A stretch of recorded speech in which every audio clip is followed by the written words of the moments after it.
Alright, what is going on, everyone? Welcome back to another VOD review. I'm doing Seoul Dynasty versus San Francisco Shock, and I forgot to open up Epic Pen, so let me get that going first. Alright. Is that yeah, okay, we're good. Anyways, so both teams here, Seoul Dynasty obviously struggled a little bit in stage 1. They had some issues against some of the higher ranked teams. They dropped some games to I can't even, they dropped to NYXL. I'm trying to remember other teams, but I can't. Anyways, Seoul Dynasty basically has struggled a little bit in stage 1, considering that most people had them placed at the rank 1 spot.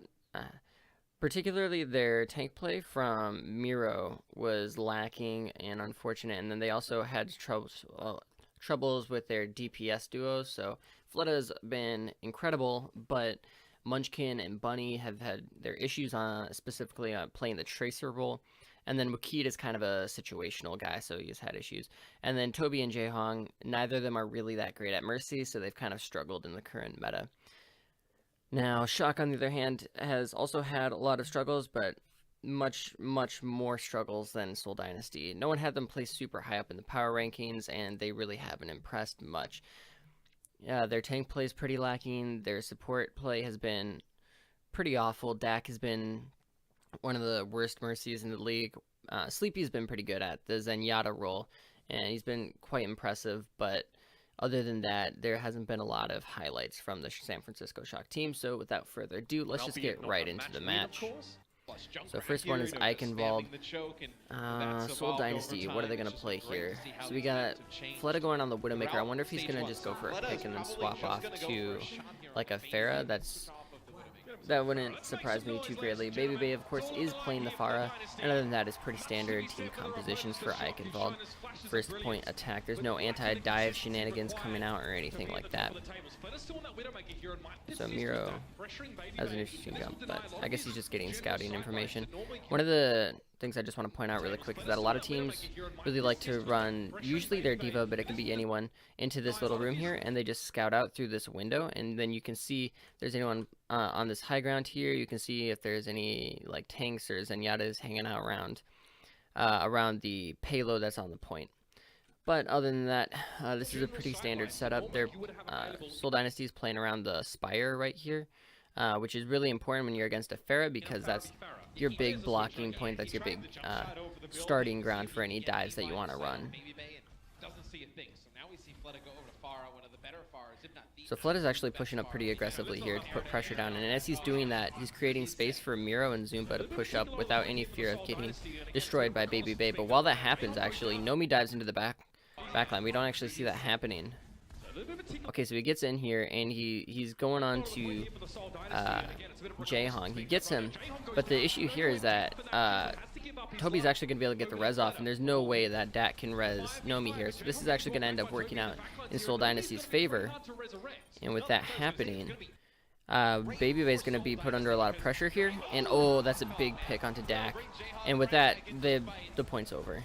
They have no Nomi, and they don't have Dak anymore. And it's just going to be cleanup.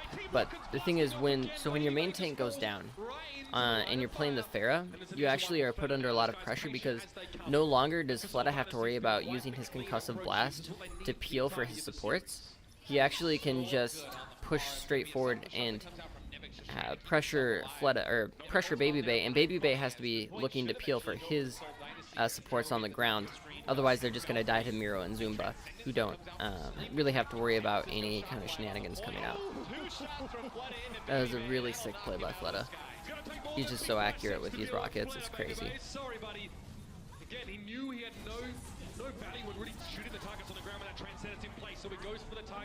Alright, so I wonder if Fleta's going to swap to Widowmaker for the second point here. It wouldn't surprise me too much. Baby Bay has already made the swap off of the Pharah onto the Widow, and Fleta's actually going to swap to the Genji, which I find kind of interesting. Makes the switch to the Genji, which kind of makes me think that, yep, so Seoul Dynasty is going to play this kind of castle take gameplay, and they're just gonna burn that Primal Rage just to force people off at the top here, because they want to deny the high ground from Baby Bay. They don't want him to let him get into a position where he gets these long sight lines onto Soul Dynasty, so they're just gonna use the Winston and the Genji and Zunba on the Diva to push up and deny the high ground. Where's Baby Bay position? Oh, okay, so Baby Bay is here, forced around from the side. Where's Baby Bay at right here? Okay. Oh, okay, so I keep rewinding because I can't find him. I'm trying to see if he gets the pick onto Jaehong. Alright, so he looks like he just air shots him from right there. Oh, he gets Toby, not Jaehong. What am I talking about? He just falls down and shoots Toby out of the air.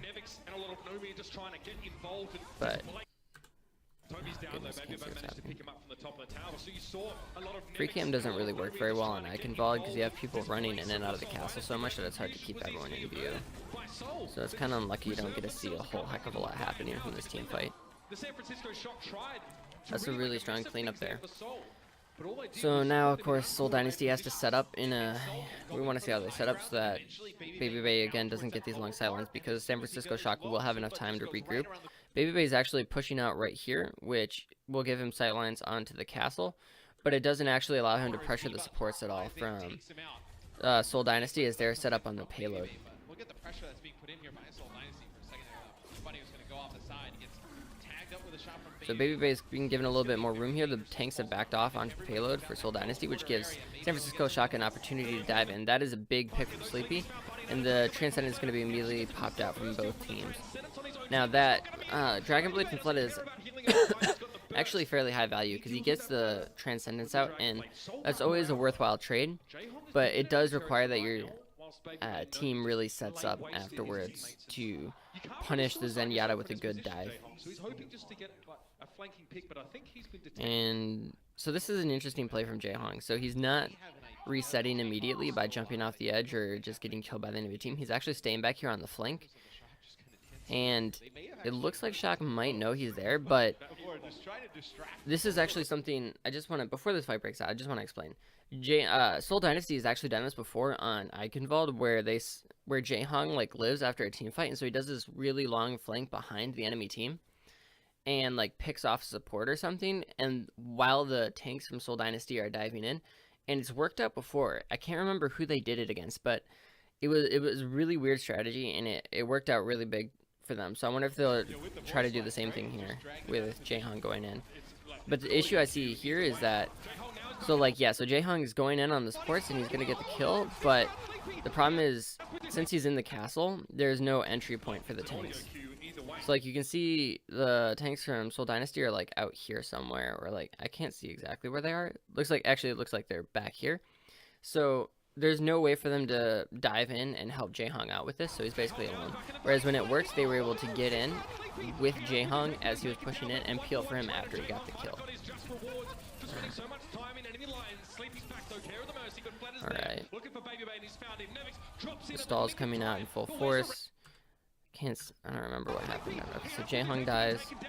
Bunny gets the kill onto Nomi, and then Baby Bay goes down. Unlucky. So in the backline, like Dante has been getting stalled out like behind the payload. See, the team fights here are so crazy because you have them happening on both sides of the door, so it's hard to see what's going on. It's a nice pulse bomb, but it's not going to do much because the point's already been capped. So all it's going to do is delay for about a couple seconds, and maybe even not that if Toby decides to go for the res. They're not gonna res me though. Unlucky, but so Baby Bay actually swaps to the Zarya, so they're going for a triple tank from San Francisco Shock, which I think works in theory because this is such a small area that like this whole thing, this corner is so small that a little bit of beef goes a long way in helping you hold this point. So I think that it makes sense for San Francisco to run this way. The only kind of reservation I would have about this team comp is whether or not they'll be able to effectively stop a dive coming out from Seoul Dynasty. Now, they're not running a straight dive comp. They still have Genji and Diva, but they swapped to Orisa and McCree for just more, just straight up firepower. But if Fleta gets into the backline, outside of a Transcendence from Sleepy, how do they protect? They have a Zarya shield, but if that gets baited out, what do they do? I mean, they can send Nevix back to peel. They can have Baby Bay peel. But that just means that their Winston's kind of left on the front line without much to do. So I'm wondering if Winston's really the most effective pick here. Maybe you go for a Reinhardt, who's going to have stronger frontline presence, or maybe you go for an Orisa, who will be able to kind of hold up the enemy team's frontline tanks from pushing forward too far. To be worthwhile here, and Bunny's going to be switching over towards the McCree. Yeah, you need that shield to deal with Dante playing the jump grab. If Baby Bay actually goes over to Zarya, because maybe he's thinking that there's going to be... Oh, that's a sick combo. So Mira used his halt to pull in people into the self-destruct, which is actually insane. I haven't seen that before. That was just such a easy combo. And there's no way Shock expected that to happen. Alright, so Dak has the Valkyrie, and Toby has the Valkyrie. What we're looking for is to see Seoul Dynasty try to force out the Transcendence that this... Ooh. That's a nice pick. So the Valkyrie gets forced out. Sleepy still has the Transcendence, and Dante's going to get rezzed up. Both Valkyries have been popped. We want to see how Fleta uses the Dragon Blade here. Is he going to use it to burn the Transcendence, or is he going to use it after the Transcendence has been burned? So 2 go down. That's perfect. You could have held on to this Dragon Blade, to be honest, but it doesn't really matter at this point. I think holding on to the Dragon Blade would have been better, but they're still going to cap. So at this point, so basically what I mean is, when this Deadeye gets going, alright, so how does this Deadeye even get set up? One, what is he waiting for? Transcendence plus Dragon Blade combo online. Both teams and the Transcendence Sleepy needs to reserve his for that particular Dragon Blade. Baby Bay's able to cut through the... There's no, so he waits for the shield from Nomi to be down. As soon as the shield from Nomi is down, he pops the High Noon, gets 2 kills onto Baby Bay and onto Nomi, and then Sleepy pops the Transcendence to stall the point out. So Fleta could have just held onto his Dragon Blade there and waited for this, because the Transcendence was going to come out no matter what. Just stall the point out for a little bit longer, but... And then he could have used the Dragon Blade here to try and clean up these guys as they're coming out of spawn, but it doesn't matter because they still kept the point with a decent amount of time in the time bank.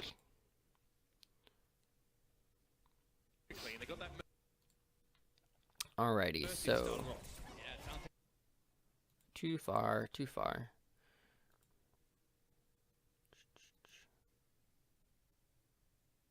Had a little All right. protection against flood in your back line. You would have somebody Looks like they have one person. Looks like Dante uses the final mouse, which I'm kind of surprised by. I didn't realize he used the final mouse. I've heard that they have bad quality control, so I've personally never tried one. But you know, whatever works for you. I have big hands, so I use the Steel Series Rival 300, which is pretty nice mouse, I'll be honest. I used to use the Zowie FK, but not anymore. It was too small. Anyways, let's take a look at these team comps. So, right away, it's basically pretty standard. We got the dive composition with the Pharah instead of the Genji for the defense on Seoul Dynasty, and it looks like San Francisco Shock is going to be running the exact same composition. And that's, you know, going to be really standard.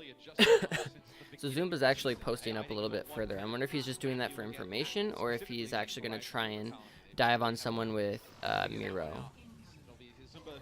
So it looks like he just is doing it for information because he used his micro missiles right away and then flew back. So where does San Francisco set up? There's the shield drop. So one thing I find kind of interesting is right away, the tanks from Seoul Dynasty are posted up pretty far. And so if San Francisco walks into this side room right here to get information, these tanks, Miro and Zumba, they can just push really freely onto Nomi and punish him for that. But there's no way Nomi's going to actually do that because he already knows where the tanks are, so there's no point in actually pushing into that room to get information. He already has what he needs. And Fleta's just punishing Baby so much for doing anything. How does Zumba get demeched here? So, a couple rockets are landed onto him from Baby, but Dante gets the finishing blow, I guess? I don't see where Dante is. You know, in the Farah sense against Fleta earlier on here, perhaps he avoids Fleta and tries to get so damage. Zumba gets demeched. I don't know why he doesn't get healed though. That seems kind of interesting to me. Because the Mercy was right there. Toby was there. So Zumba goes down. So at this point, what needs to happen for Seoul Dynasty is they need to take out this pharmacy. But that's going to be really hard to do. But if there's anyone who can do it, it's Fleta. But the thing is, there's no pressure on the point right now because if Miro goes onto the point, he dies instantly because he's got he doesn't have the defense matrix to help peel for him. Because Winston and D.Va are really strong together because D.Va can peel for Winston when he doesn't have a shield up, and when Winston places his shield, he can peel for D.Va without her using her matrix. So they kind of overlap each other, which is really, really strong. But that's going to be a really easy first point take for San Francisco Shock. They're going to pull back and, chase down some of these kills. Alright, so Baby is going to stick on the fair for the second point. I wonder if Flood is going to swap off or if he's going to stay on the fair as well. Alright, we're going to have another Fair v Fair battle here. And I think the reason that Seoul Dynasty is just going to go for the Fair v Fair is because San Francisco really aggressively took control of the castle. It's going to be really hard for Fleta to find any sightlines as Widow. He'd be coming out the door either right here or up here, basically.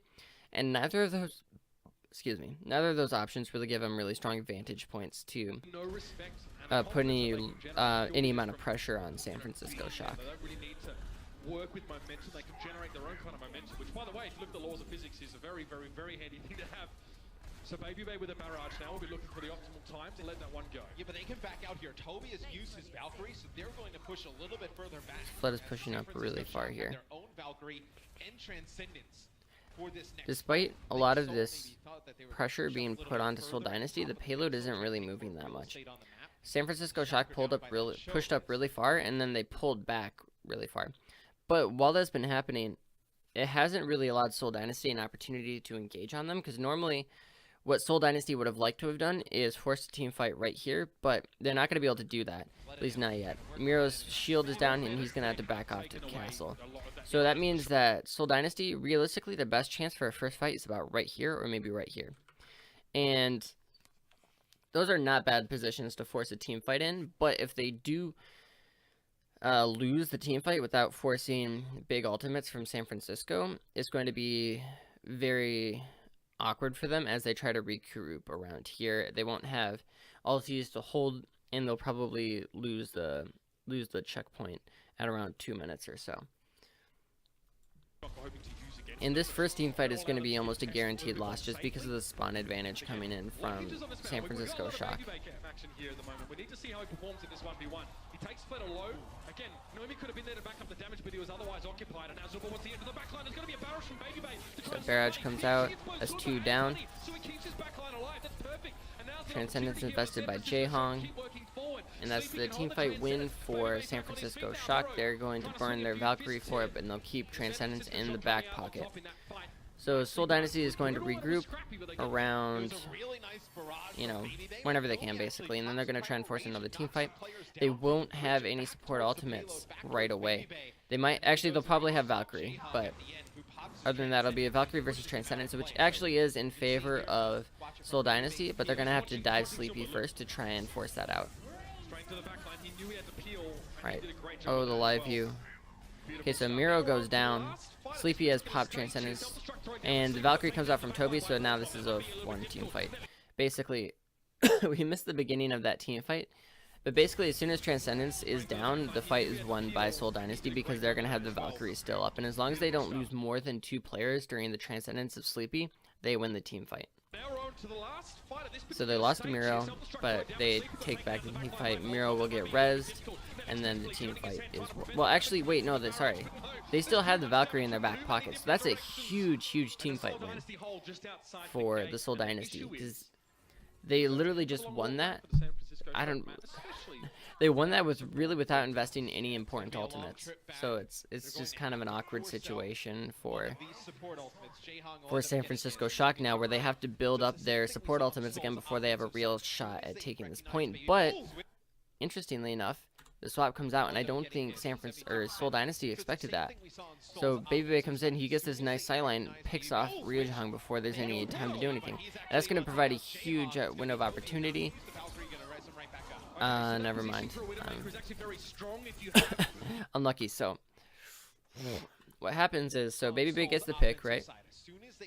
Nevix has already burned his boosters though, so there's going to be no follow-up in terms of dive. So it's a nice pick, but the tanks here are immobile from San Francisco Shock, so it's not like they can dive in and punish Toby for trying to get a res off. So ultimately it's just it's a nice pick, but it doesn't actually do anything. And then Bunny and Fleta come around the side, get a nice pick off. Fleta goes down, but Toby still got that Transcendent, or he still got the Valkyrie in his back pocket, so that doesn't really matter too much if push comes to shove.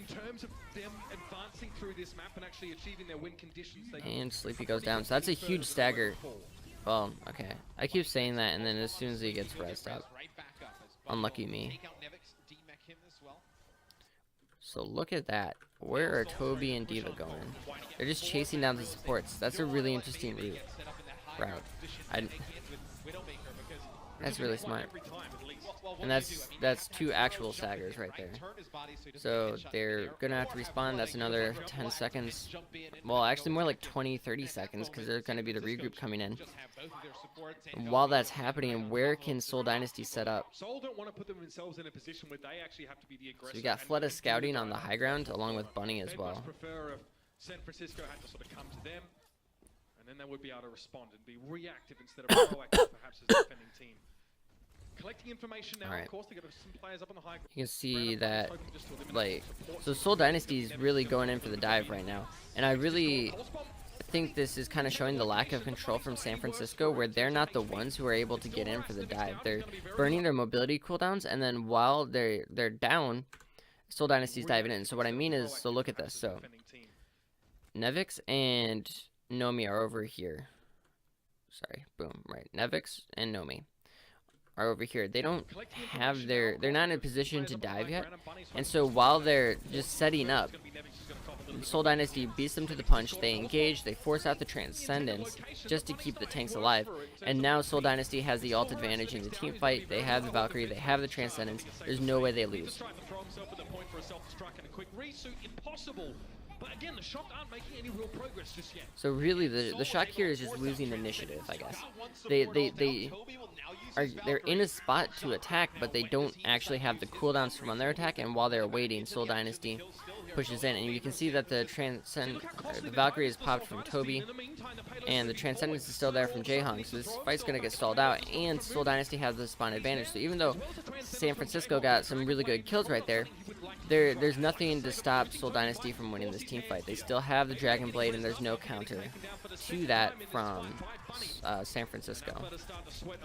This is a long team fight, though. Ooh, that's a nice pick from Baby Bay. That might actually be it then. I want to look at that team fight a bit closer, because I feel like that, even with that nice play by Baby Bay, it shouldn't have been one. So Valkyrie popped from Toby. Miro goes down to Dante. Fleta goes down, so that's going to be a res.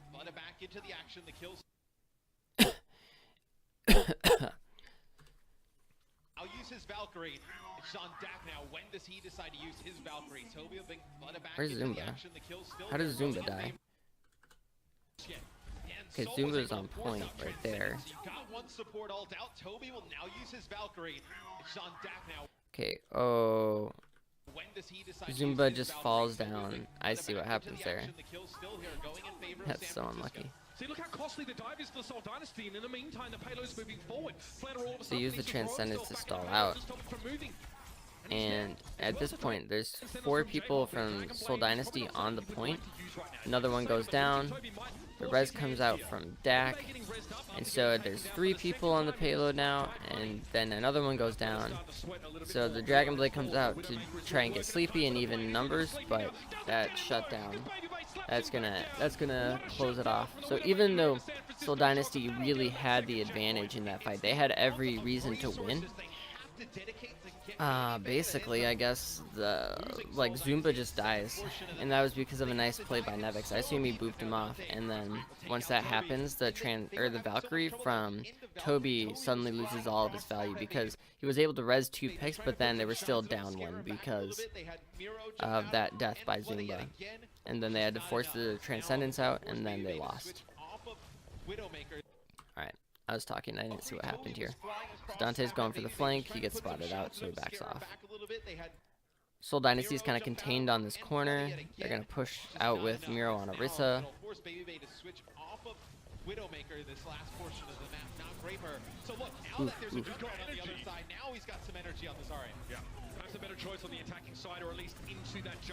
And that's a nice. So, as soon as the shield goes down, and they know it's on cooldown, Nevix uses his self-destruct so that for sure he catches Miro in it.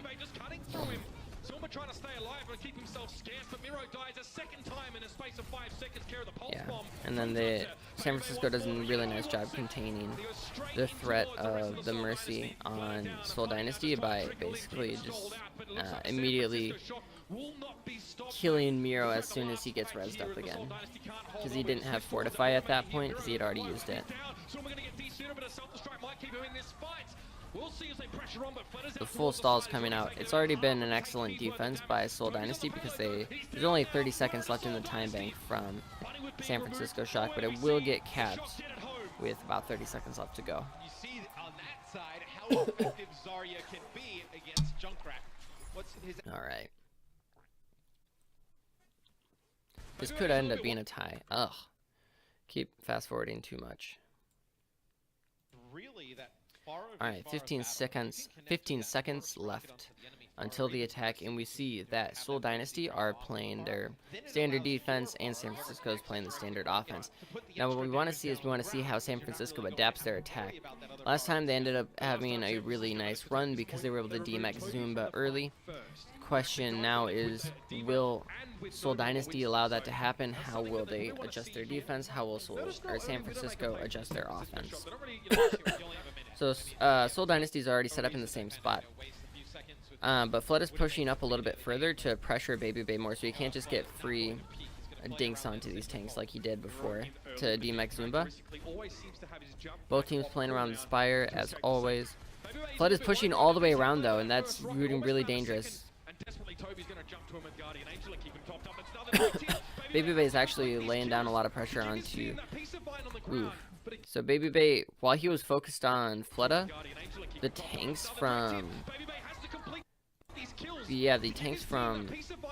Soul Dynasty were pushing Nomi. So that's actually one of the great things I want to say about Soul Dynasty is that they're really good at playing these fair battles out, because whenever Flutta draws the aggro from the other team's Pharah, the tanks from Soul Dynasty will punish the other team's tanks. And they're always in a position to do that, because Flutta knows how these fair battles turn out. And there's 2 seconds left in the round. They're on the point, San Francisco. Will they get any kills? Flutta takes out Baby Bay. We don't see how that happens. Unlucky. And the pressure is just coming out really hard from... Ooh. Nevix is in a bad spot. So the tanks from San Francisco are really split up right now because... So let's watch that again. Alright, so Nevix and Nomi are together right now. But the shield is down from Nomi.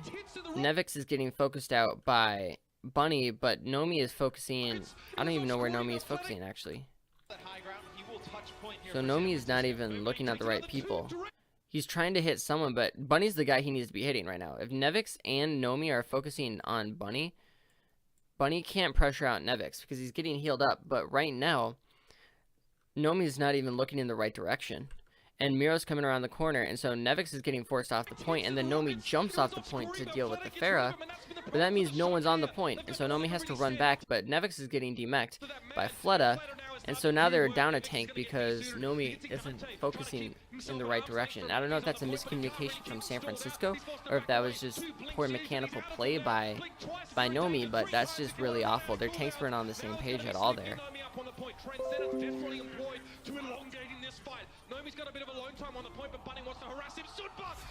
And that's going to be all she wrote for San Francisco shot. Oof, apologies for the cough, as always. So now Seoul Dynasty only needs one tick to take this point.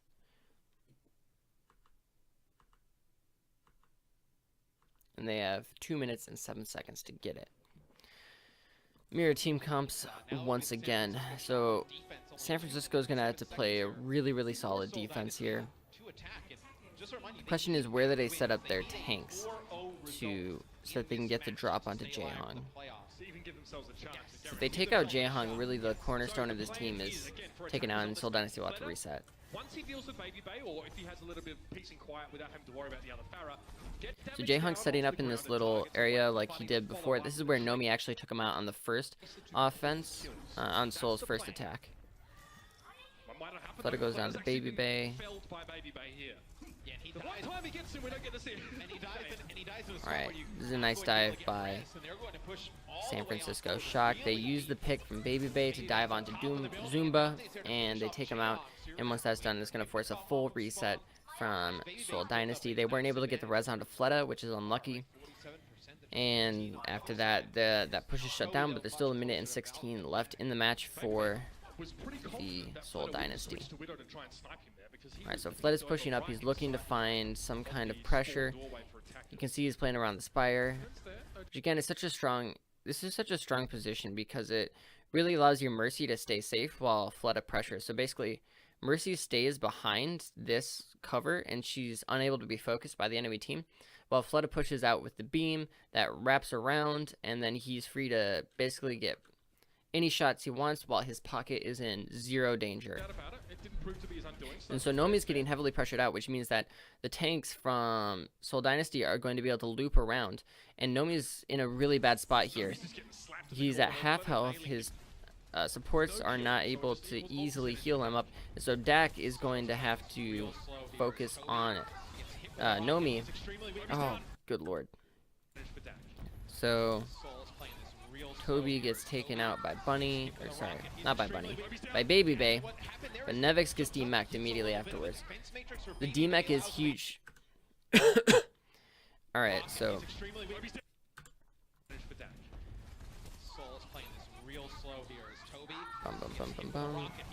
so I don't know what Nevix is doing here. So Nevix is discorded, right? And he goes up in the sky, theoretically to take out Fleta because he has no pocket, because Toby is getting focused. Oh, no, I see. Okay, so Nevix is trying to focus down Toby, and they get him, right? And he just gets the chip damage in, but immediately afterwards he gets demeched, and then Nomi falls. How does Nomi get taken out? So demech comes out, and then, okay, so Nomi dies literally to just Zumba and Ryojong in the backline, because if you see where he was positioned. So if you go back, right, so Nomi dives in right here, but this is a really dumb dive because Nevix is over here and he's got no mech. So basically, Zumba is very free to punish him instantly and he dies. And that's the issue with San Francisco's tank lineup, is that they're completely uncoordinated. You actually cannot dive at all as a Winston without your diva behind you, because you're such a fragile hero that when you get discorded, you die instantly, as we literally just saw happen there. So even though the very, very nice pick from Baby Bay came out and took out Toby, the poor coordination. So what Nomi needed to do was he needed to shield or body block for his diva, who was running out of defense matrix, so that she doesn't get demeched. Failing that, He just has to play back and not die and stall out the point and allow Baby Bay to focus on Fleta or focus on Jaehong, because there's no more pressure of the pocketed Fleta on him. But since neither of those things happen, since Nomi goes in solo to try and be the hero and take out Rio Jaehong, he dies instantly and the point is lost. Alright, so pushing forward. So I don't know what it is with San Francisco Shock, but it just looks like their tanks and their supports are not anywhere nearly on the same page. Because Dak dies in these weird situations, and the DPS from San Francisco Shock are pretty good. And Sleepy's pretty good at Zenyatta. And you can see he actually, like, Sleepy is actually really good at Zenyatta. He gets a lot of picks, he gets a lot of opening kills. But unfortunately, the tanks from San Francisco Shock just, like, literally seem like they're never on the same page. But going into Temple of Anubis here, we're going to see the Orisa and the Widowmaker and the Junkrat. You know, this is kind of a standard defense on Temple of Anubis. You play this anti-dive composition. But the interesting thing is that they're not setting up on the very high ground. They're setting up right here. Now, what this does is it allows Baby Bay a little bit more availability, a little bit more sightlines, because what happens is, if the camera goes around, is that when Seoul Dynasty, like, dives onto this point and is pressuring Nomi, Baby Bay can just go up onto this backline, and he can snipe over this way, he can snipe down through main, or he can snipe over this way, on to the right, up through the stairwell. So basically, so the two main flank routes are Tracers usually like to run this way right out of the gate.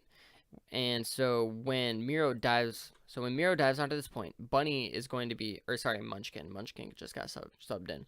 Munchkin's going to be going this way.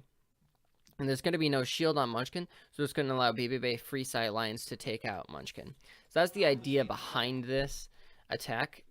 I mean, if Baby Bay is posted up here in the first place, he would still have sight lines over this way to kill Bunny as he goes through there, but he has to worry about the dive coming from this direction from Seoul Dynasty. So this allows a little bit more flexibility, I think, from Baby Bay's positioning, and Baby Bay is really the solid carry of Seoul Dynasty, and so San Francisco is really trying to give him the best opportunity to not take any damage at all and just go crazy, go big.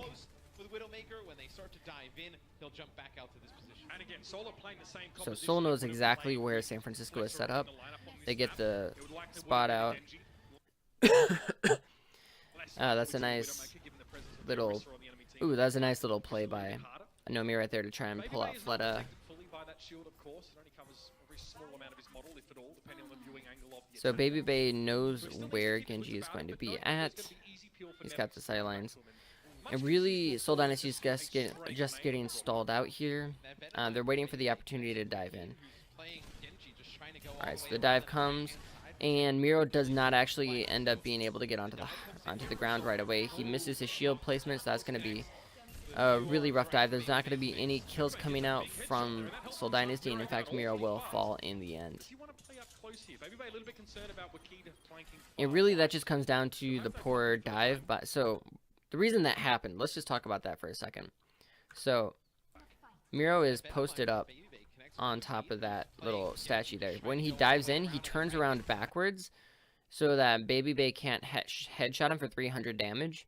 But because he does that, he actually misses the jump onto the high ground, and his shield doesn't get placed on there. And that basically ends up meaning the push is over for Seoul Dynasty.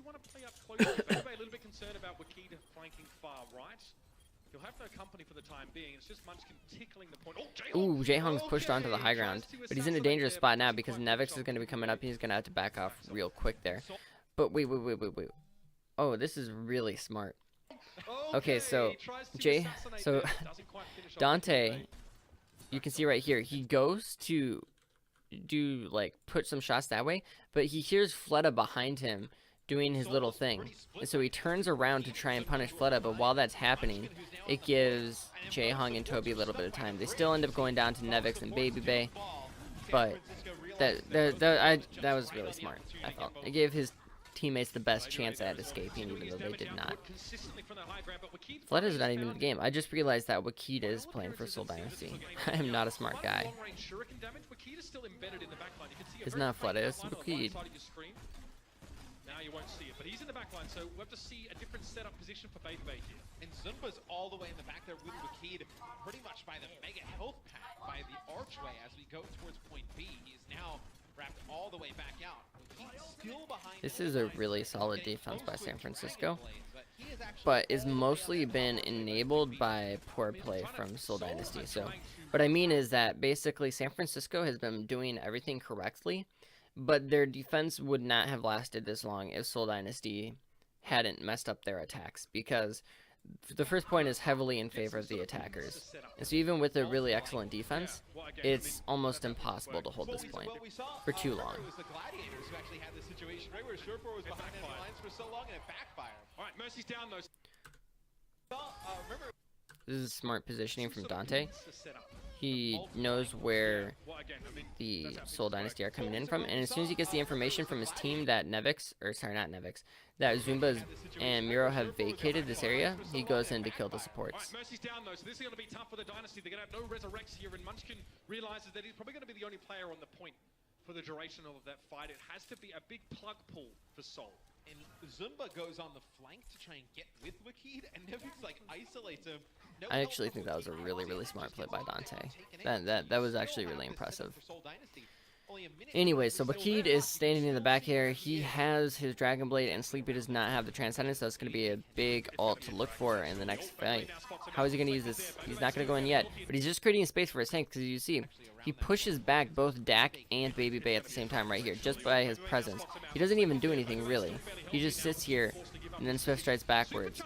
And so while this happens, his tanks have room to push forward, which means he now has an opportunity to use his ultimate, but Sleepy is coming up on the Transcendence. He does have it now, and Zumba goes down, so it's looking like maybe a poor take by Seoul Dynasty, and as I say that, 3 people go down. So the tanks have room. Munchkin's up here in the back line, putting pressure out, but Zumba gets demeched by Sleepy, who's still on the high ground. So that's the thing.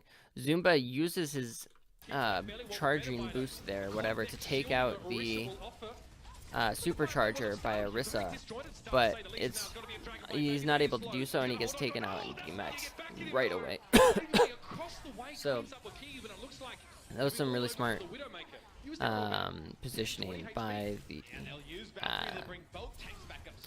that was really smart positioning by Nomi to put Zumba in a bad spot. You see Baby Bay just trying to connect on some shots of players leaving, so Wakid holds on to Dragon Blade. They did burn Valkyrie during that. And really what I want to so this anti-dive composition has been super effective from San Francisco Shock, and really it's because they've been denying Seoul Dynasty the opportunity to get in place for their dive to work out. And so I find it kind of interesting how Seoul Dynasty's always been kind of on the back foot. They've always been pushing from port positions because San Francisco Shock hasn't allowed them to get into the correct positions to make excellent dives. As I say that, though, Seoul Dynasty pushes into this room over there and easily gets into a nice spot to jump onto this entire map. And that's a weird jump. What the heck just happened? He dives up onto the opposite side. That's really bad. That is really bad. And that's probably going to be the team fight right there. Yeah, but now Toby, he only has the one res. Has to use it on Wakid. You don't get your own Transcendence. Wakid's Dragon Blade gets completely wasted there because he got zoned out the entire time. Wow, okay. You could pretty much tell the way that fight was going from the very first there. So, basically, Miro, I don't know. So, let's talk about this. So, Seoul Dynasty takes control of this castle area right here. And because of that, they have a nice they have a really good dive spot. They can dive from right here, and that gives them access to this spot, and it gives them access to this spot. Alternatively, what they can do is they can run up the stairwell and go through all the way up to here, and then dive either onto the, I don't know what to call this, the patio, and then, or they can dive onto the high ground. where Baby Bay is posted up. Now they opt to dive from here with Miro going onto the opposite high ground. I don't know what the callouts for these are. So because they go like that, there's no... So this is really smart positioning from Baby Bay, by the way. He doesn't give up any information. So Zumba and Miro both are checking, and they don't see Baby Bay posted up right here. So Miro dives onto this side because he thinks that's where Baby Bay is posted up. But Baby Bay is actually on the other side. He's just out of view. And so Miro jumps over, gets spotted out, sniped, and then as soon as he goes in, Junkrat Rip Tire is popped. And of course we got Wakid going down, Wakid rezzed. He pops the Dragon Blade right about... Where does he pop it? He pops it right here, and then he can't go in because the self-destruct comes out and there's a Transcendence. And then he dies. So basically, because that dive... Basically, because Baby Bay didn't give up any unnecessary information to Seoul Dynasty, he was able to trick them into diving the wrong spot, literally, and then they lost the fight because of that. Now, let's watch the Seoul Dynasty try this. I kind of find it interesting that Seoul Dynasty decided not to run Flood on this map, because I feel like they would have had a little bit more room to operate with maybe a Widowmaker instead of the Tracer Genji the entire time. But anyways, with that being said, we got the standard anti-dive composition coming out from Seoul Dynasty, along with a standard dive composition coming out from San Francisco. Baby Bay did swap off of the Widowmaker, and now he's on the Genji. Alright, so right here, we really want to see where San Francisco sets up for the dive. They only have to get one tick to win. And so, I find it kind of interesting that Munchkin is right there. Because normally what we'd see is we'd see the Widowmaker over here with the Junkrat on the other platform, creating a crossfire that makes it very difficult for diving teams to get in. But, you know, is what it is. We got... So Junkrat's actually on the low ground now, and Munchkin's really just looking for Dante to come through. But actually, that's a really smart play, so Dante doesn't even go in here. So what Dante does is he's telling his team to go in as soon as Munchkin turns around. So Munchkin is focusing on the opposite side, and then Dante fires. Munchkin turns around and uses his blink to avoid the shot. While that's happening, Nevix is diving Rio Jae-hong. Munchkin does actually kill Dante, but it might be too late at this point.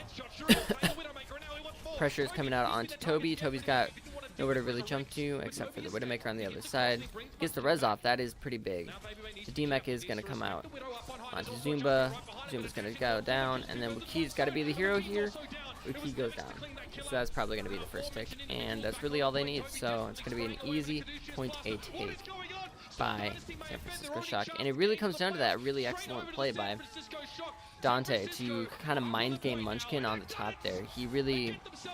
I'm kind of impressed with Dante, actually. I didn't expect him to actually be that good, to be honest. He hadn't really impressed me all that much, but I like those mind games. I like the way he's been playing this series so far. Definitely has shown up a bit more than I expected him to. And... Alright, so we got what map coming out next? So disappointed in general. I mean, we're gonna skip halftime. We don't... I love the halftimes, actually. They're a lot of fun to watch, but we don't need to see those right now. So skip ahead, skip ahead. Back in 20 seconds. Let's make that right now. So they got Fleta coming in for Wakid. That's pretty standard. Wakid really shines on the Temple of Anubis defense, but not so much on other maps because he doesn't get to play the Junkrat as much, and he's a really good Junkrat.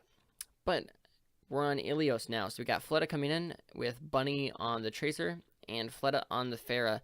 Now, I like this. This is the Lucio and Zenyatta team composition that was very standard before the Mercy came in. So before Mercy was OP, this is what teams ran with their dive.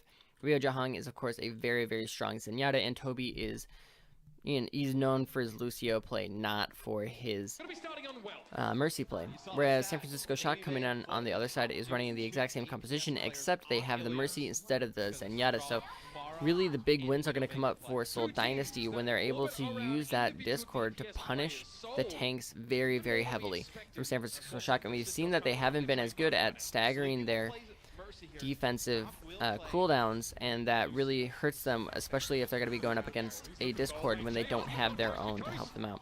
And Dak is playing super aggressively here. He's just going super annoying. He's all the way in the back line. But the problem with this playstyle is that if you're all the way in the back line of the enemy team, you're not peeling for your team. Now, yeah, so basically the issue I see with this is, while he's over here annoying Ryu Jaehong, yeah, there's no discords going on to San Francisco's tanks because Jaehong is zoned out. But at the same time, there's no healing on them either because Dak has to stay in the sky. And that means he's not always going to be able to get the healing on his tanks. So with the strong tank line of Seoul Dynasty, I don't really see how San Francisco actually contests this point realistically. Where is Dak anyways?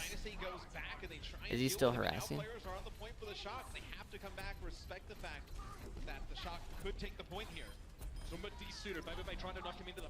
Alright, so it's going to be the retake after 20% taken. Let's see how that happens. Again, because I was paying attention. So Jaehong goes down. And as soon as that happens, Miro jumps back off the point. Doesn't want to stagger, doesn't want to get killed while his teammates aren't there, but he pushes up and jumps back out again.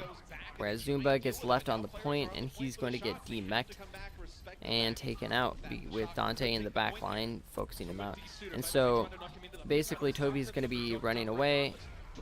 That's a nice attempt by Bunny, but it's not going to hit anyone. Or it's not going to, sorry, it's going to hit Nomi, it's not going to take him out.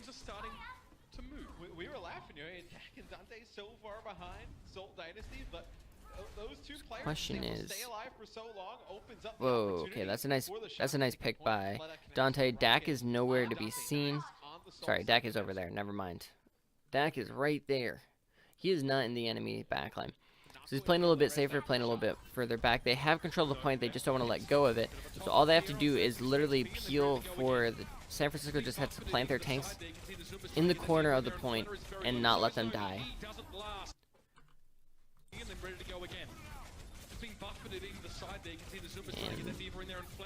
Right, so Nomi dies, so that's going to immediately force out the Valkyrie.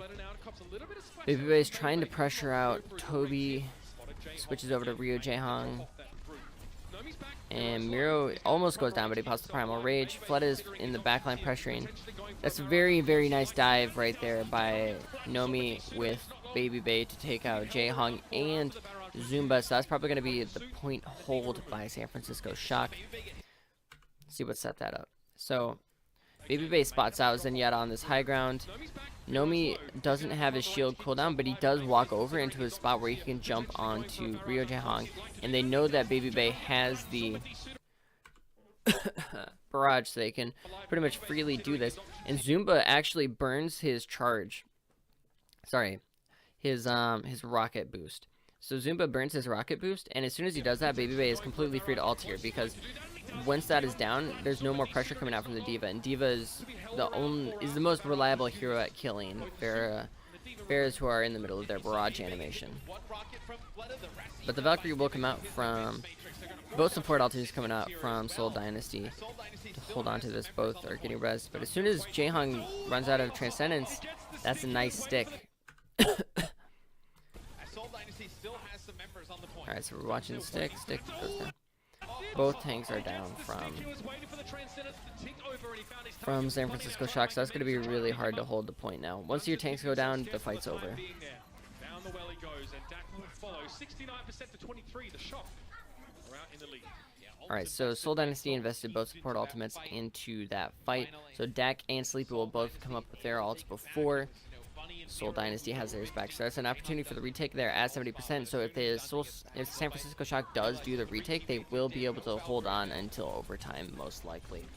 At which point, Seoul Dynasty might be able to retake, but they'll have the issue where they'll be at like 60% and San Francisco is going to be at 99. Alright, so Dante goes down, Bunny. That's huge to stagger out by Bunny. Let's see how that happens. So Dante is trying to push into the backline with Dak, as is normal. He rewinds, but he rebounds into a terrible position. He's got no appeal coming for the rest of his team, and Bunny's able to push him down.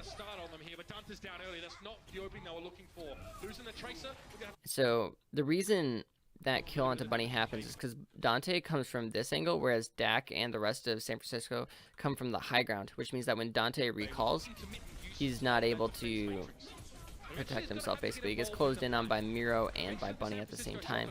So Dante goes down, Miro jumps back to peel for his teammates. Nomi dives Ryo Jae-hong, but he falls immediately afterwards, and once that happens, there's no more fight coming in from Seoul Dynasty. And so San Francisco Shock goes for a counter dive there, because you may as well try to get that kill into Ryo Jae-hong, but without your tracer there to provide backup support for the dive, it's really going to be really hard to win this team fight. Maybe just trying to get a shot from the spawn, doesn't see anything, goes over to McCree, so tells you they're having some issues here with Bunny, just flanking in the back line, and then also Flood in the sky. Alright, so Bunny's just waiting here for the pulse bomb. He's waiting to get in. Oh, that's a sick pick onto Baby Bay. Ooh, Dante gonna take out Bunny.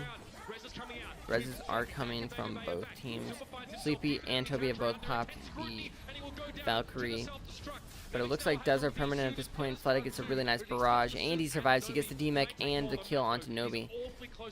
It's overtime ticking for the Seoul Dynasty.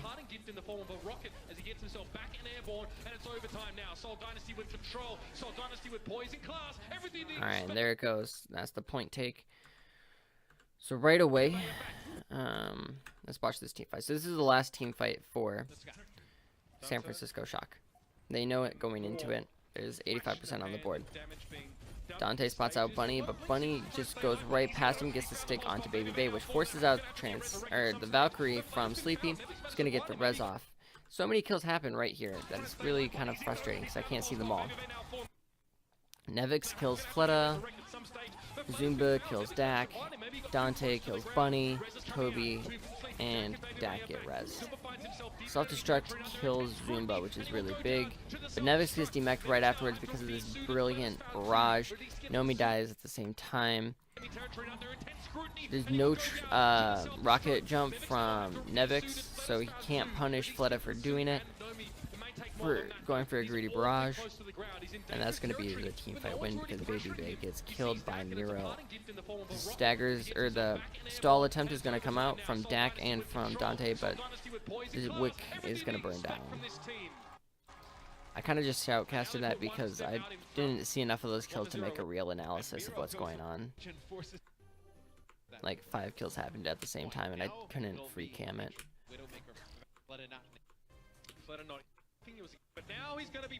Alright, so we got the Widow v Widow battles.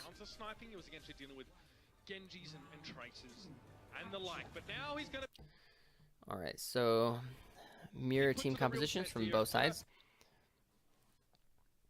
Yeah, we're just gonna have to see which Widow is the stronger. Really, this map does come down a lot to whether your Widowmakers are good. So Baby Bay and Flood are actually playing opposite sides of the map, which means they're going to have really strong sidelines against each other. They're really actually trying to play anti. So Flood is trying to play anti-Widow for sure. Baby Bay is going to be checking his corners, trying to spot out Widow, or spot out Fleta, but he's really more looking, with his positioning, he's really more looking to get picks onto the supports, which he does right there. You get to see one snipe bullet, that changes everything, but Baby Bay takes out Jae-hong. Sleepy will kill Toby, so you lose both supports here early for Seoul Dynasty. That's a really nice point take by San Francisco Shock. They get the kill onto Ryo Jae-hong, and then they follow it up immediately with a really good dive. And Baby Bay is positioning up really aggressively here with Dak as his pocket. Again, we're looking at the guy who just doesn't seem to get rattled by his opponents. It doesn't matter who he's playing up against, he's always going to be playing that aggressive cocky style. I was gonna say, if you think it comes down to confidence. Oh, Dante, he doesn't get the one clip. That's big, but he is gonna force Fleta out, and he's gonna get him down. Gives him the old backhand, the old 1-2 buckle my shoe. It's back to the point now. I don't know if Toby's gonna be able to get that res onto Fleta, so that's just gonna be an easy hold. And Fleta just didn't check his corners there. That's always a possibility when you see that happening. But Zumba actually goes up there, checks for Fleta, so as he comes back up, he knows that Dante won't be up there again. So if they do spot out Dante as he goes up, so Fleta will know where Dante is, basically. That's a nice pick by Dante. He's coming up huge here.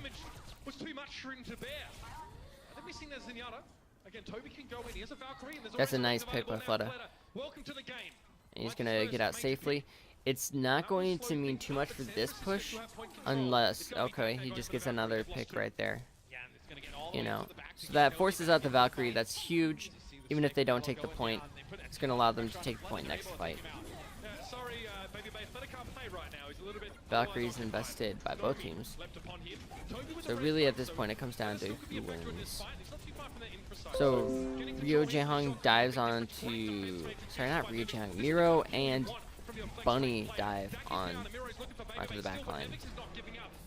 That's going to force out the Primal Rage from Miro.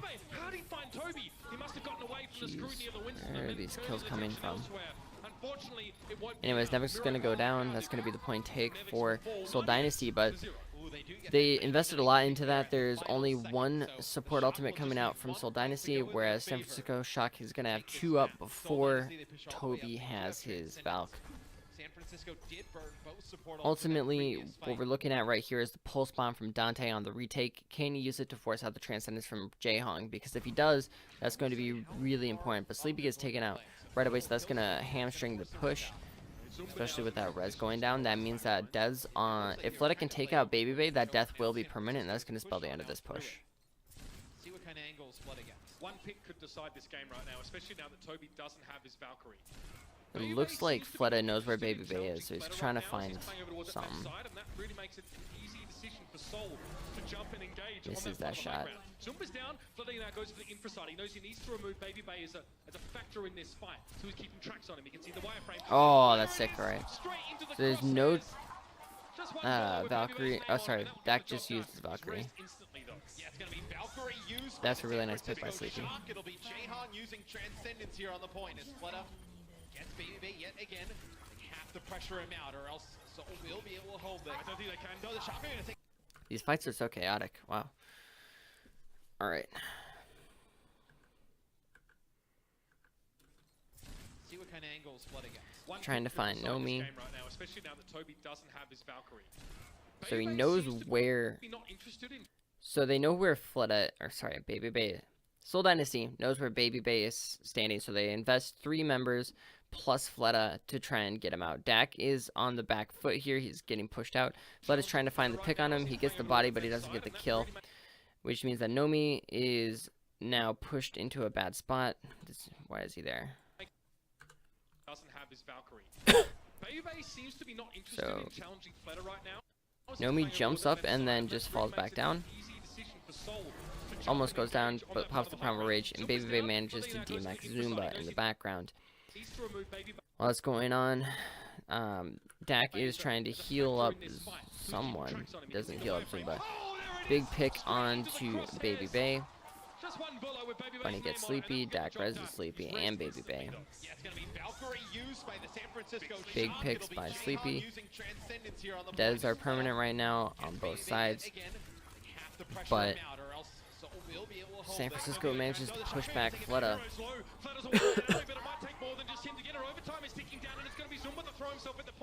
Fleta and Miro go down. Zumba's going to be the only one left, but he's got no defense matrix, which means as he comes in, he's going to get DMAX. That's going to be the point take. And we got ourselves a map here, possibly. San Francisco could pull out Ilios. Come down to 1 point here. Let's fast forward a little bit. Anyway, Tom leaning back. But here are, I mean, Fleta gets killed.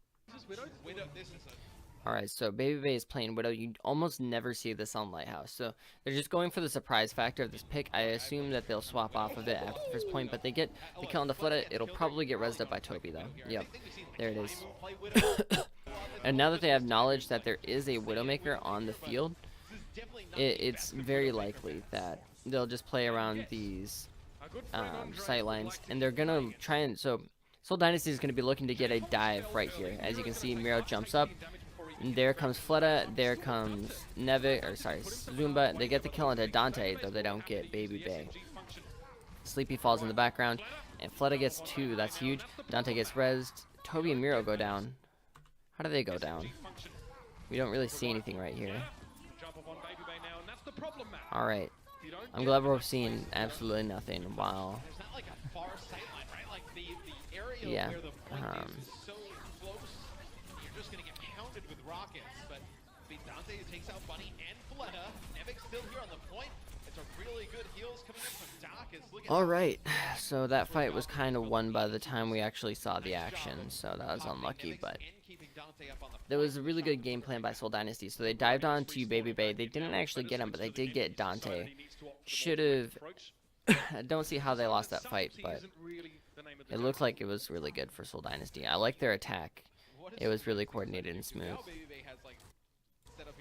Alright, so they got Miro coming up with Zumba following, and Fleta is actually on the back line, but he gets taken out by Sleepy. Sleepy's coming up really clutch in a lot of these situations. Where is Sleepy positioned? Where is Sleepy? Oh, so looks like Sleepy's on that corner right there. The two-man diving man, Fleta's gone down to Sleepy. So many resources have been committed to Baby Bay, and it seems to be working in the favor of the shock here. I wonder if Seoul Dynasty just dives Sleepy next time, because he was positioned off on his own without any kind of pocket. I don't think Seoul Dynasty knew where he was before they went in, so that's why they went on Baby Bay. But if they know where Sleepy's playing, they probably just go and kill Sleepy next time. They have 2 support ultimates coming up. Dante goes down. They can actually push this then. So Fleta is around the side. He goes down. They can get the res off onto Jae Hong. Can they get the res off onto... Nope, they can't. They're not Valkyrie. That's 2 from the Primal Rage. That's a nice mechanical play by Nomi. Push them off. Just socked over the edge. It's not the kind of beach holiday Seoul would have liked. So Transcendence used their Nevix is gonna reset. That was fun. Alright, but there's no support ultimates from San Francisco Shock. 2 support ultimates for Seoul Dynasty. This should be an easy take. They just need to make sure they dive the right heroes. Now, Nomi is playing in an interesting position. Flutter should be able to spot him out before he goes in. He's gonna have the Dragon Blade really quick. He hears Dante, so he knows where he's at.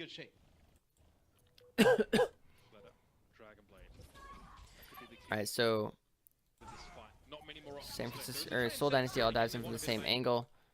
Right around here, it looks like they might go in for that.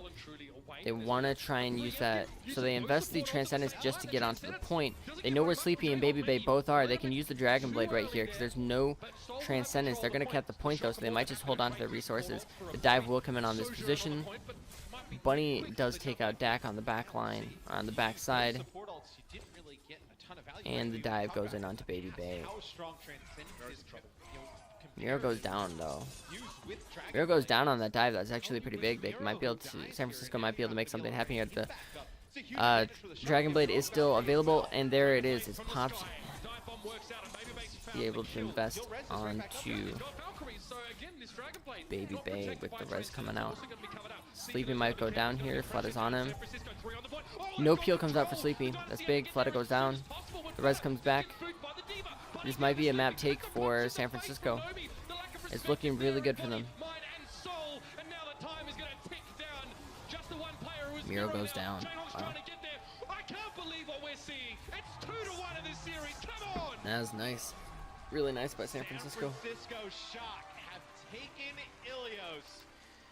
Alright, so really I think the big thing is that Sleepy is getting into really nice positions. Baby Bay is... Seoul's investing a lot onto Baby Bay with their dives. I don't know if it's because they think that he's the most important member to take out, but I think the interesting thing is that they're not focusing as much on the tanks of San Francisco, which I think are their weakest link, really. if you can find when Seoul Dynasty won Eichenwald, it was mostly because Nomi and Nevix were not at all on the same page, and they were just always in really bad spots, and Seoul Dynasty was able to punish them very heavily for that. But here on Ilios, Seoul Dynasty's been tunnel visioning really hard on Baby Bay, and I'm wondering if maybe that's the wrong game plan. Well, I think one, they might want to run Kuki, because Miro has been thoroughly unimpressive with Winston, which really hurts to say because he is the OG Winston. But he doesn't seem to be putting as much pressure out as many other Winstons in Overwatch League are able to do. So it's really unlucky that, I mean, basically, Miro is not, he just doesn't look as good on Winston as he used to. And going into this next map on Dorado, I think the big story here is, will San Francisco actually, will their tank line be able to pull together? Because I don't think their tank line was actually more coordinated on Ilios necessarily. We still saw Nomi going for these big solo dives. The difference was that Seoul Dynasty wasn't punishing them as hard, because they were themselves kind of setting up these really interesting dives onto Baby Bay, but Baby Bay is getting peeled for really well by Sleepy and Dak. And so if you're not able to convert on that dive, you're not able to convert the dive into a kill onto Baby Bay, it's an unlucky dive. But even then, if you are able to do that, but Dak gets the res off and you're not able to punish Dak for trying to res Baby Bay, then your dive is a failure. Meanwhile, Nomi's going on these solo missions to take out Rio Jaehong, and he's converting on them because the peel isn't coming through as much. So, back up a little bit. Alright, so Rio Jaehong is going to be playing the Hanzo. Other than that, looks like a very standard composition from Seoul Dynasty. Fleta will be on the Widowmaker. It's going to be triple DPS with 1 Mercy. San Francisco will be playing an interesting team composition. It's actually fairly standard for Dorado defense. I'd say Nevix, like, you normally wouldn't see a D.Va as much. You'd see more of the Roadhog be played on Dorado. But the D.Va certainly does work. Houston Outlaws plays the D.Va on Dorado. Actually, Houston Outlaws plays D.Va on every map, so it doesn't really matter what Houston Outlaws does. But basically, we're seeing some pretty standard team comps. We're going to see Fleta try and take on Baby Bay face-to-face. They get the spot out. They know where Baby Bay is. I wonder if Fleta even stays on Widowmaker at this point.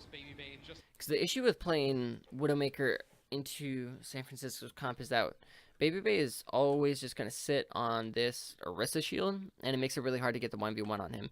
And Nevix is going to be here. He's going to spot out the flank. So if Baby Bay tries to go for the long-winded flank route that you see a lot of Widows go for, Nevix is going to be able to spot that out and alert his team. And then you would have been able to get another pick off like he did on Ilios in that final point. Miro, again, he's not committing. He just wants to check. Pretty much wants to stay low. Bunny gets up and around, and that's going to be the quick retreat from San Francisco to get to a more advantageous position, because the issue with, you can't hold this spot as an Orisa, because the mobility from a Winston and a D.Va is going to allow the offensive team to easily push that position, back out and push again before you have the resources to defend a second push. That's a sick shot. Unlucky doesn't take him out, but it's still a sick shot. You can see Fleta's going for these really Fleta's just going for these really interesting sight lines. He's basically trying to style on Baby Bay. He's trying to find pressure where he shouldn't be able to, because Baby Bay's doing the right thing. He's sitting behind an Orisa shield, so really Fleta's just saying, I can find you no matter what. And this actually allows his tanks into a really strong position to punish the San Francisco Shock. You can see Dante goes down. Zumba and Miro are pushing through there. Nevix goes down. Now Nomi will be next, and that's going to be a first point take by Seoul Dynasty. So let's watch that again, because I want to.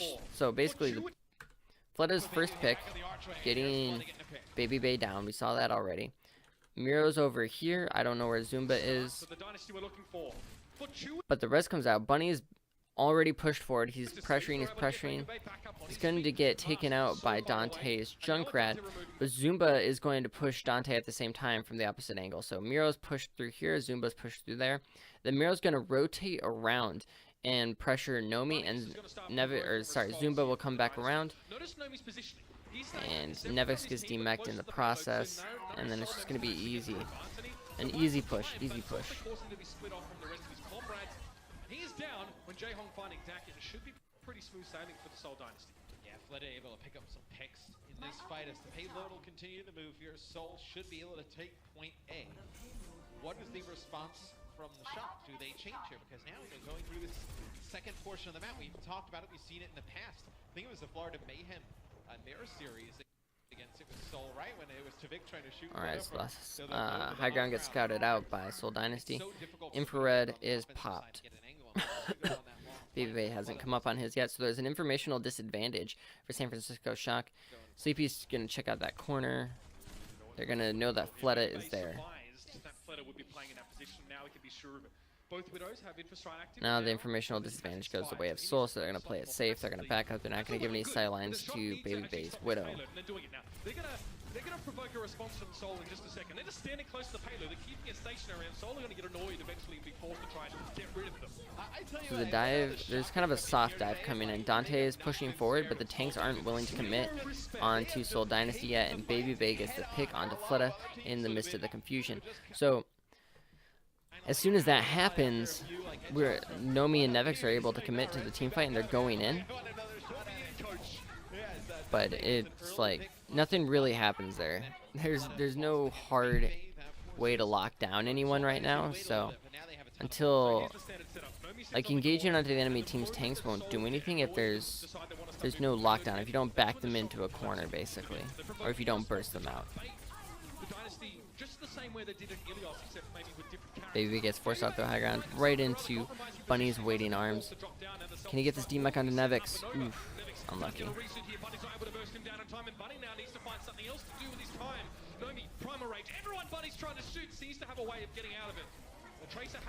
Bunny's putting a lot of pressure out though.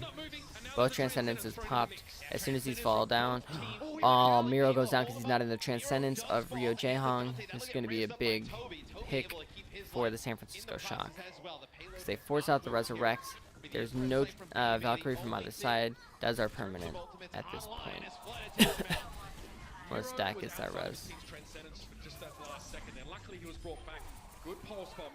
Okay, wait, how does that happen?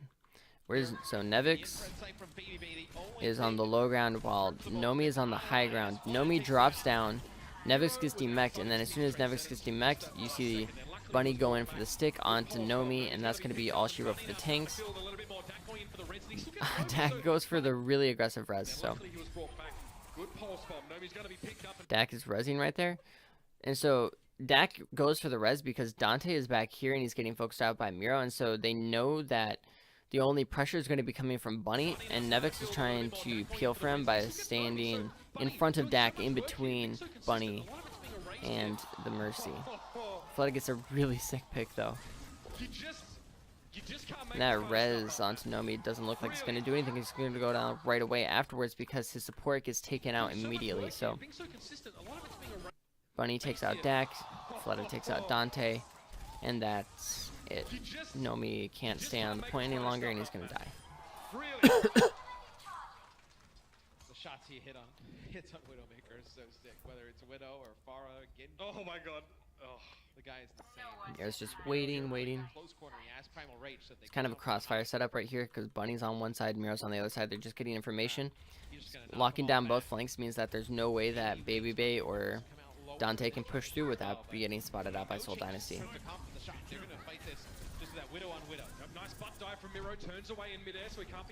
So Miro goes for a soft commit onto Widow just to draw resources away from like the rest of the enemy team. So since Nevix goes in, right? So the idea is basically this. So Miro jumps onto Baby Bay.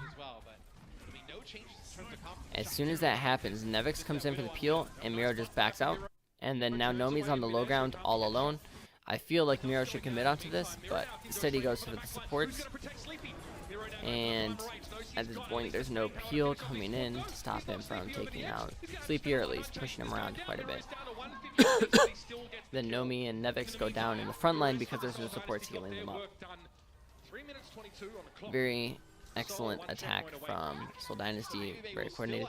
I like that play from Miro, and they don't invest they don't invest Zumba onto that because they know they don't need to. Okay, I was gonna say the shot change, which they do. I like this. They're gonna have no Genji Tracer. They're gonna get extremely aggressive, try and push Flood out.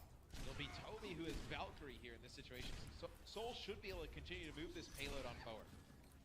Better just ripping strips off of the shock, punishing them for. All right, so the engage comes in from San Francisco Shock. Generally in dive competitions, you want to be the one engaging. Dante's going to be able to zone out, but Fleta has all the information, so he knows when he can go in, when he can make these peaks, and that's a really great boon to have as a Widow. Miro takes out Baby Bay, which forces out the Transcendence just so that San Francisco can stay alive, while Dak goes for the res. Oof, Baby Bay takes out Jaehong, who was positioned kind of aggressively. Like, this is aggressive positioning right here. He does have his Transcendence, which means he should be safe, but his team is running back. You can see that as soon as Miro jumps backwards, Baby Bay is pushing onto Rio Jaehong, and that's going to spell the end of the push for Soul Dynasty.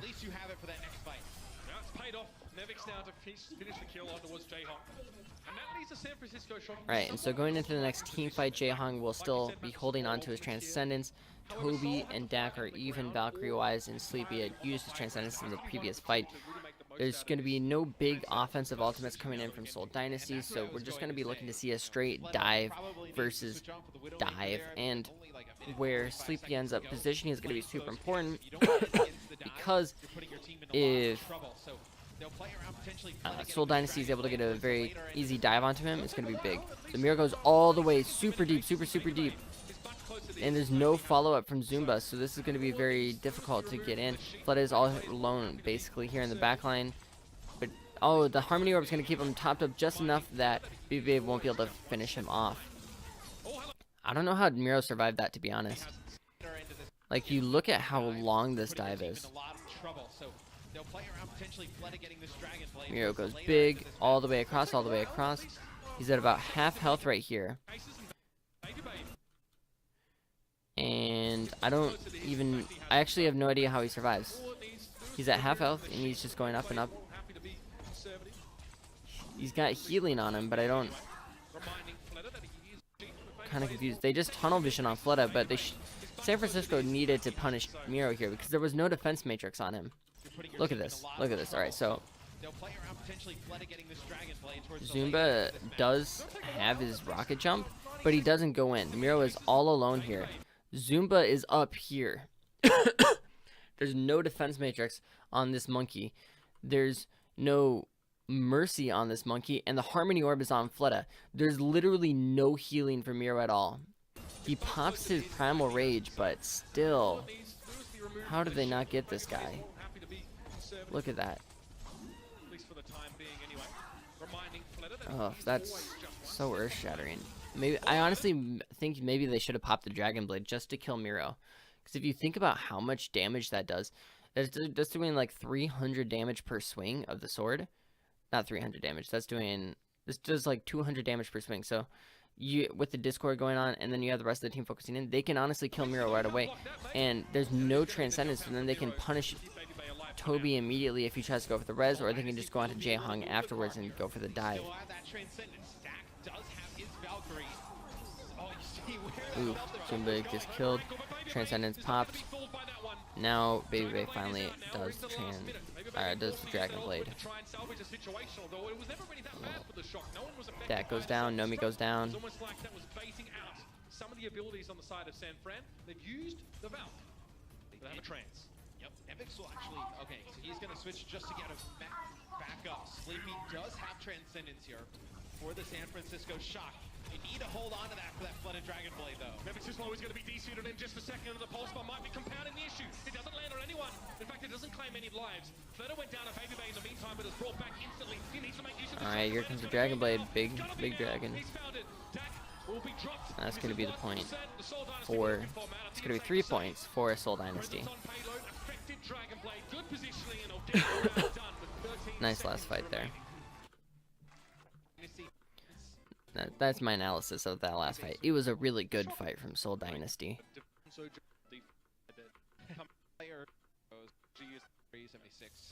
Alright, so mirror team comps coming out from both sides. Actually, no, sorry, not mirror team comps.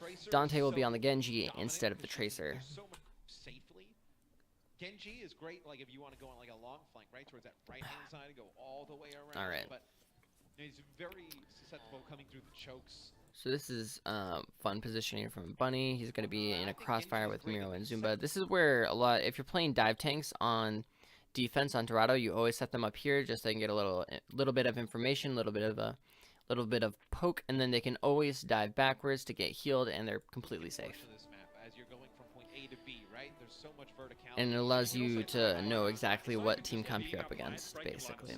And also in the chaos, if you know your Tracer gets a pick, that's always a bonus. Of course, a pick at this early stage doesn't really mean much because San Francisco has such a massive spawn advantage. Bunny will get spotted out by Nevix though, so he's just going to back off. That's a nice pick by Fleta onto Baby Bay. Where does that happen? Oh, right there. Did you see that? One more time just for the camera. See him jump up and then boom. Nice pick. Dak will get the res off though. Alright, so Dante is looking for the... Oh, Fleta gets another pick. That's huge. So now the tanks are playing up really aggressive because there's no more res from Dak, so they don't really have to be scared at all.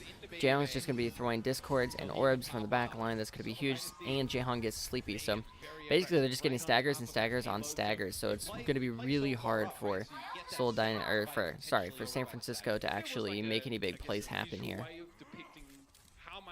They can't push up at all. They have to wait for respawns. And Nomi goes on a solo mission. Oh, gosh, this is why I really am frustrated with San Francisco's tank line. Where's Nevix? Where's Nevix? That's why you literally cannot ever go solo as Winston. I say that when Miro did that last round to great effect, but still, like in that kind of situation, you can't go solo as Winston. You will die instantly. Because there's no Winston, Nevix gets demeched and killed, and that's an even bigger stagger. So there's been like a minute and a half wasted right here just because they're getting staggered right out of spawn. Sleepy's in the back line, so Bunny actually could theoretically get a nice one clip onto him if he were to push forward a little bit aggressively. It would be dangerous though because again Dak could get the respawn and then Dak could get the res off and then Bunny would be in a really bad position, so it's not gonna happen. But I want to believe, you know, scouting for more information as normal. The Dragon Blade is up for Dante, but there is a Transcendence to counter it because Jaehong has been going nuclear. You don't have to play in that close quarter area with the Dragon Blade. I can't see anything because we're watching Widow. I just want to know when they invest the Dragon Blade. When do they invest the Dragon Blade? So the Primal Rage is invested, just going to try and create some discord in the back line. Though discord comes up huge, Sleepy gets 2 with the help of Dante getting the assist. Zumba takes out Nevix's D-Mech or Mech.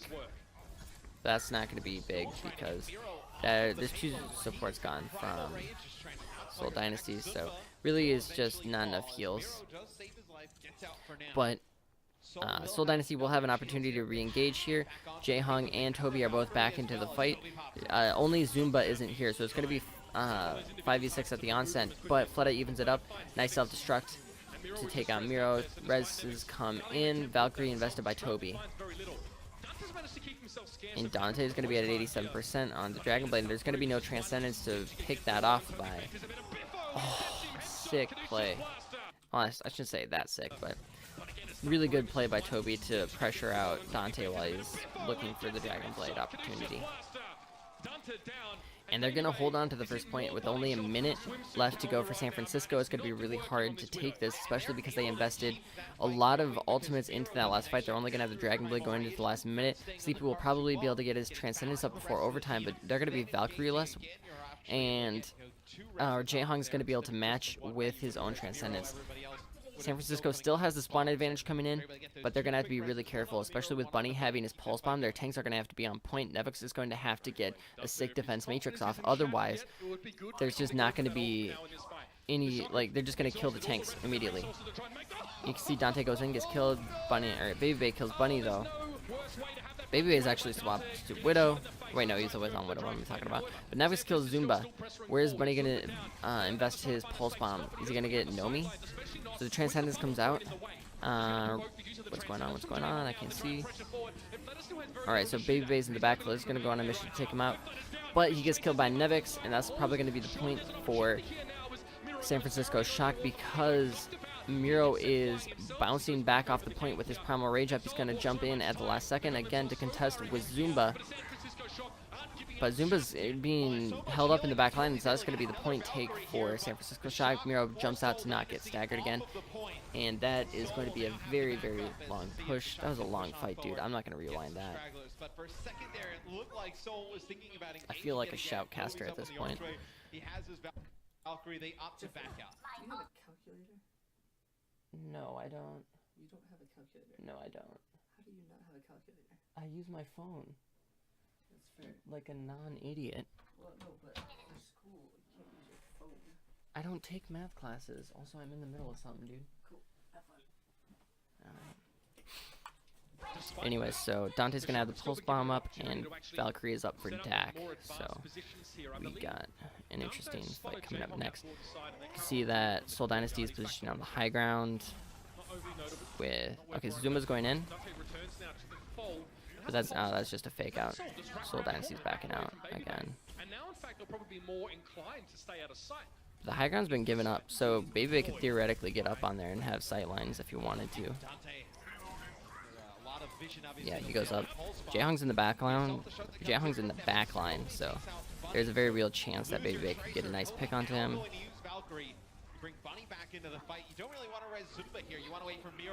So Miro gets rezzed up by Toby. Bunny drops. It's like as soon as one gets rezzed, another player on Soul is dropping. Now the momentum I talked about, San Francisco starting to generate some of their own. Alright, so immediately San Francisco just pushes Seoul off the point. They're getting a lot of free push off this. There's only a minute left though in the round, and there's no support ultimates coming up, or sorry, there's no Valkyrie coming up for Toby anytime soon, and whereas Dak has his Valkyrie, so in this next team fight, San Francisco is going to have 2 support ultimates to burn, whereas Seoul Dynasty is only going to have 1. They might not even contest this. Zumba's going in, but where's Miro at? Ooh, that's a nice pick by Jaehong onto Dante. Transcendence gets popped out by Jaehong onto the point. Miro is onto Baby Bay, and he's going to pop the Primal Rage onto Sleepy, but he's getting healed by Valkyrie and Dak. So it's going to be the point take eventually for San Francisco, but they did invest both support ultimates into that. So Valkyrie is going to be coming up for Toby in the next team fight, and there's only a minute 50 left on the clock, and Dak's at 4% for his Valkyrie.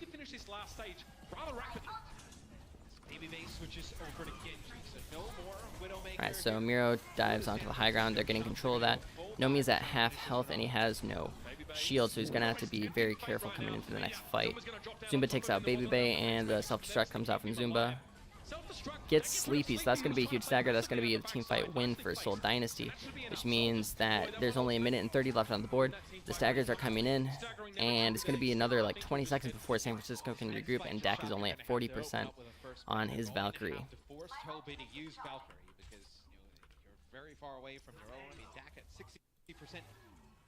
So coming into the next fight, we want to see where exactly Seoul Dynasty sets up. So they want to get the engage off before San Francisco has the opportunity to go in. And Flood is just getting some nice poke in. Bunny has the Pulse Bomb. Where is he going to invest it? That's the question. He's going into the back line looking for Sleepy. But Fleta goes down to Baby Bay. So the Valkyrie is going to get popped out by Toby a little bit earlier than they would like to. The stick comes out onto Nomi and the D-Mech onto Nevix. Oh, no, wait, Nevix survives actually. Alright, so Transcendence is going to be up for Sleepy. Dak pops the Valkyrie. They're going in. He gets the reses off. So both support ultimates are down for San Francisco shot going into this last 30 seconds. And Jaehong has his Transcendence, which means that Fleta is free to go in onto this. That's a big stagger. There's no reses coming out at all from San Francisco. So this might be the map win actually for Seoul Dynasty. They have it pretty much. Yeah, and there's the Primal Rage coming out. So Seoul Dynasty actually got the engage off there. It wasn't perfect, but they forced out the support ultimates, and so that allowed Fleta to go in with the Dragon Blade after he got rezzed up, and that won the fight. Because now the staggers are coming back, the respawns are coming back, but there's not enough people on the point to actually hold it. Overtime ticks down, and that's it. Wow. We're going to go to a map 5, which I think definitely favors Seoul Dynasty. They did lose on Ilios, but Lijiang is a very different map than Ilios. So I think it favors Seoul Dynasty's style more. You actually can theoretically play Wakid on Lijiang Tower because the Junkrat is a lot more viable, especially on Control Center. You can just fast forward and get there in time. Too far.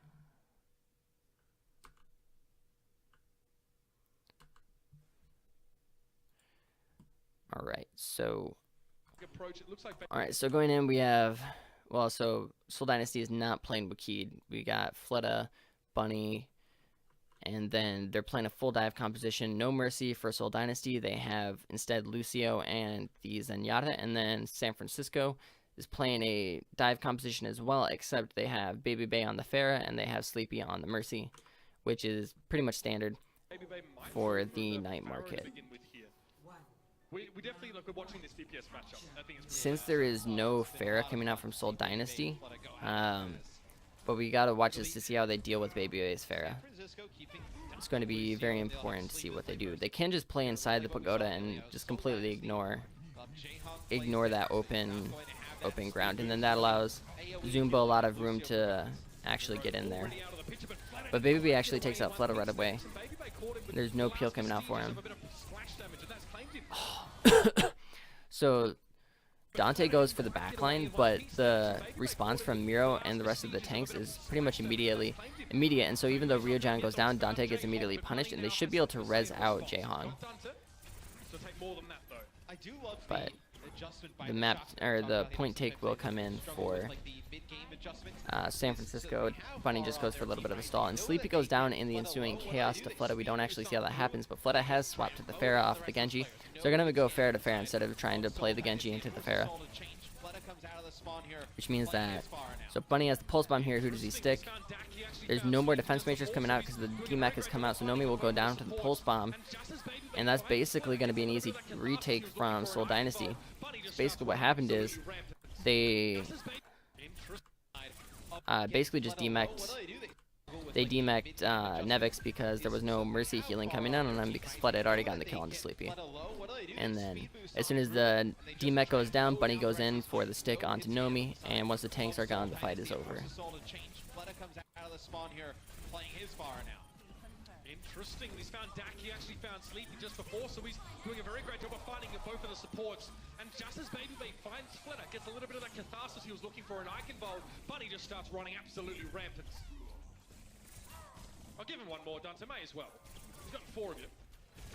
Trying to hunt down Dante. Just won't go down, Bunny! Finally gets Dante in the back line. That's a fairly big stagger, because of course Dax is not, or sorry, not Dax, Sleepy will not be able to res that at all. So there's 13% on the board and ticking for Seoul Dynasty. That stagger gives them an extra 5% about. And so really, Jaehong is just going to be in the back line. We want to see how San Francisco tries to attack this, because right now the dive is coming in from Seoul Dynasty. They're trying to get into the back line of San Francisco and force them back. Because whenever Seoul Dynasty dives, it means Jae-Hung is safe because there's no counter dive going to come in at that kind of range.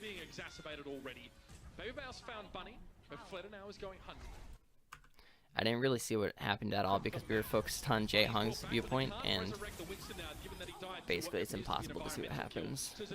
They demech Nevix. Nevix tries to come in here, he tries to take out Fleta, he does actually get him, but he gives his life for it, so one has to wonder if it's actually worth it. They did get the the Valkyrie out from Toby, so in a sense it is worth it. He's got the bigger claws. Toby does use his Valkyrie. Barrage is up Fleta. Soul Dynasty, you didn't really even need it, right? Because it's pretty much a wash there. The first time this series has happened. And Fleta is so good at these Farah v Farah duels. He's hit 2 already, and he just needs 1 more to finish it off, but he won't actually get it. But when we want to see how he uses the barrage, he gets it right there onto Dak. Nevix manages to take him out. And the res comes in for Dak, so actually that's a big pick right there. Actually, I kind of wonder why Fleta actually focused on Nevix afterwards. It doesn't make sense, because normally what you see is, so if we watch it again, Fleta goes in, he goes for the duel with Baby Bay, doesn't get the kill, and then he goes in with the concussive blast, pushes it around, he gets Dak, right, and then he goes on to Nevix afterwards. But if you just turn around, which is what most Farahs would do in that situation, you actually stay safe. So I'm kind of confused as to why he does that, just maybe to burn defense matrix, but it doesn't make sense to me. He still probably wouldn't have survived, to be honest, but it would. I don't get why he played that the way he did. But because he died, they were able to res up Dak, and then they were able to go in with a man advantage because Fleta was not able to be resed. So that's going to be the retake from San Francisco, 30% on the board, but 77% for Seoul Dynasty.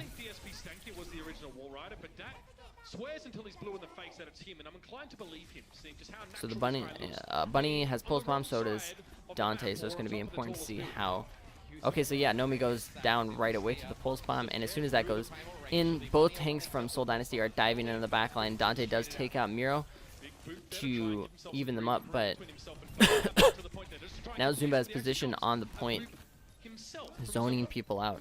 So the Baby Babe will come in. Oh, and he gets Toby. That's huge. Dak gets the long flank around, but he's not on the point. He's not providing any healing or peel, so Sleepy will go down. And now the self-destruct comes out.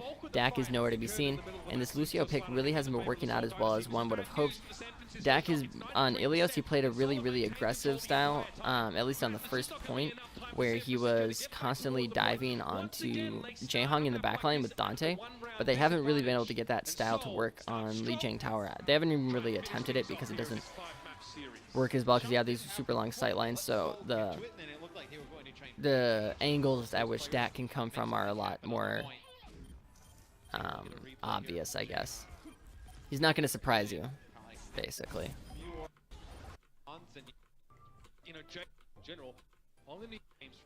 And again, one of the things that's great about the Seoul Dynasty team is that they really know when they have the initiative with their tanks, and they push forward whenever they get that opening pick, whenever they get that opening pressure put down by Fleta. The tanks from Seoul Dynasty are just able to go in right away. Widowmaker here, so these two just kind of trying to outduel each other, whether it's Genji v Genji, Farah v Genji.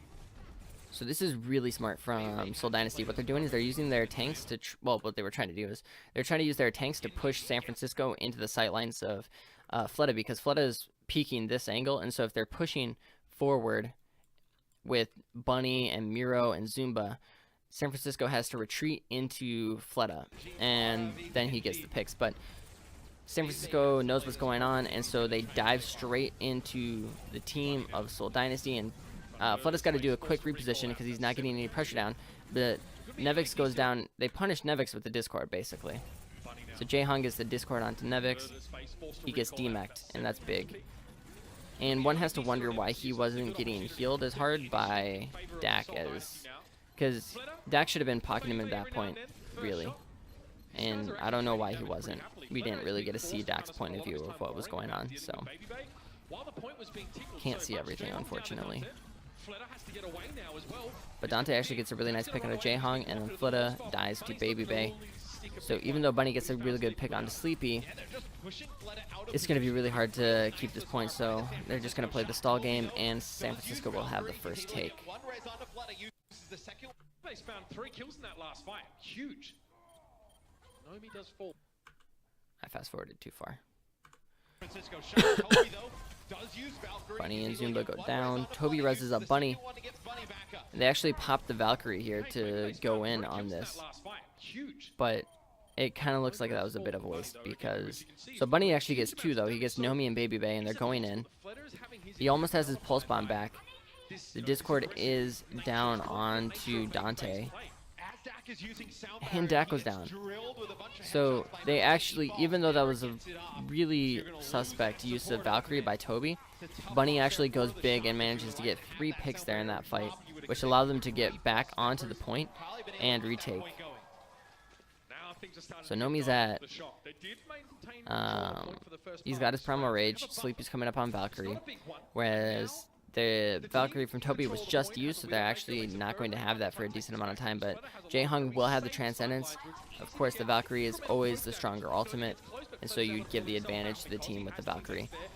Immediately, Nomi is going really deep with Primal Rage. He's going to get the health pack, but Dak will go down in the backline to the Primal Rage of Miro, so you have to wonder if that was really worthwhile from Nomi. If he went in a bit too early, the backup just wasn't there, and the counter dive goes big for Seoul Dynasty. So Nevix is going to get onto the point with the Discord on him. Zumba is DMAX, but he's going to use his self-destruct so he can rebound right away, and Nevix goes down.